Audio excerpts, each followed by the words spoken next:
সীমা কিচেনে সবাইকে স্বাগত। আজকের রেসিপি ভোলা মাছের ঝাল। তো দেখা যাক আজকের রেসিপিটি। এখানে আমি 500 গ্রাম ভোলা মাছ নিয়েছি, ধুয়ে পরিষ্কার করে নিয়েছিলাম এবং নুন হলুদ আর সামান্য লঙ্কা গুঁড়ো দিয়ে মাখিয়ে 10 মিনিট রেখে দিয়েছিলাম। এবার কড়া বসিয়ে দিয়েছি, কড়াটা গরম হয়ে যেতে এখানে আমি সরিষার তেল দিয়ে দিলাম। এবার তেলটা গরম হয়ে গেলে মাছগুলো সময় ধরে ভেজে নেব।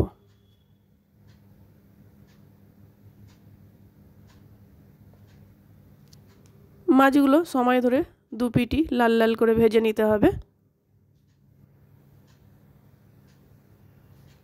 চ্যানেলটা ভালো লাগলে সাবস্ক্রাইব করার অনুরোধ রইল। তো এইভাবে আমি দু পিটি মাছ লাল লাল করে ভেজে নিয়েছি, এবার আমি তুলে নেব।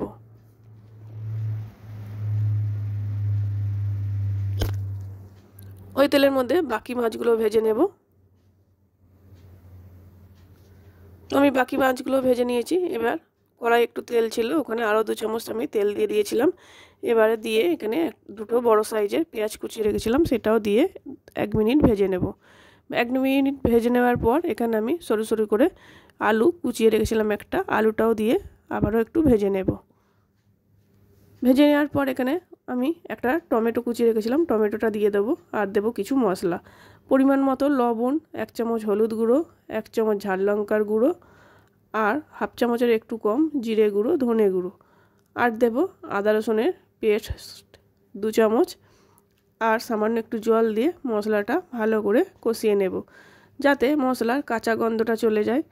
একটু সময় ধরে ভালো করে কষিয়ে নিতে হবে।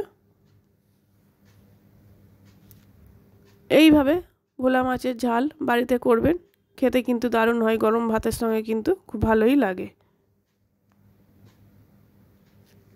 আমি মিনিট 2 ধরে মশলাটা ভালো করে কষিয়ে নিচ্ছি।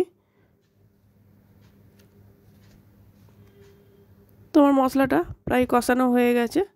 এবার আমি এখানে ছোট বাটি 1 বাটি জল দিয়ে দেব।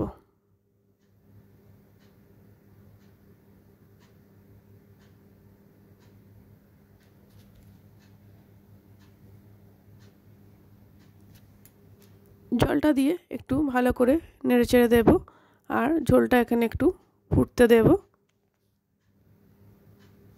ঝোলটা ফুটে গেলে এখানে আমি একটা মশলা করে রেখেছিলাম, হাফ চামচ জিরে গুঁড়ো, হাফ চামচ মৌরি আর হাফ চামচ ধনে শুকনো খোলায় ভেজে গুঁড়ো করে রেখেছিলাম, সেই মশলাটা 1 চামচ দিয়ে দিলাম।